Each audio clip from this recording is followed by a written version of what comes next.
माड़े मोटे हाँ हाँ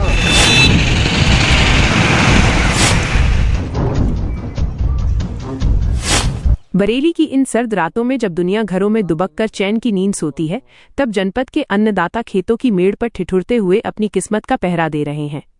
फरीदपुर तहसील के ग्राम ब्रह्मपुर कुंदन से लेकर तराखास और मैनी तक आज हर गांव की एक ही कहानी है। एक तरफ भूख से बेहाल निराश्रित गौवंश हैं, तो दूसरी तरफ खून पसीने से सींची गई वो फसल जिसे बचाने की जंग में किसान अपनी खुशियां और सुकून सब कुछ दांव पर लगा चुका है। प्रशासन के कागजी दावों की चमक इन किसानों की आंखों की मायूसी के आगे फीकी पड़ चुकी है। सवाल ये है कि आखिर कब तक किसान दिन की तपती धूप और कड़ाके की ठंड में अपनी जान जोखिम में डालकर इन बेसहारा पशुओं से लड़ता रहेगा। कहने को तो गौ आश्रय स्थलों के बड़े बड़े वादे हैं, लेकिन हकीकत इन गांवों की जमीन पर रेंग रही है। ब्रह्मपुर कुंदन में 80 बीघा जमीन मौजूद है। कई अन्य गांवों में भी ग्राम समाज की भूमि खाली पड़ी है, फिर भी जिम्मेदार मौन क्यों हैं? क्या जिम्मेदारों की ये लचर कार्यप्रणाली किसी बड़े हादसे का इंतजार कर रही है? जरा सुनिए इन किसानों की सिसकियां।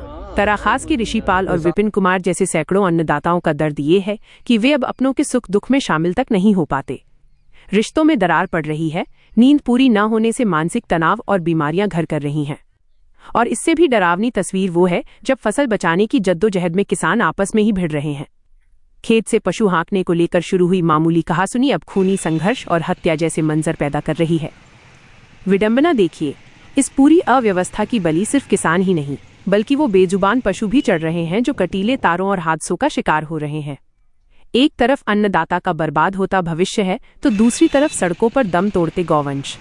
आखिर इन सिसकते खेतों और बेबस किसानों की सुध कौन लेगा? क्या एयर कंडीशन कमरों में बैठे जिम्मेदारों तक इन फटेहाल किसानों की आवाज कभी पहुंचेगी? या फिर अन्नदाता कहे जाने वाले इस वर्ग की तकदीर में बस यूं ही रातों का पहरा और बेबसी का आंसू लिखा है? लखनऊ की हर बड़ी हलचल, अपराध की सच्ची खबरें, द लखनऊ टाइम्स, सबसे तेज, सबसे सही।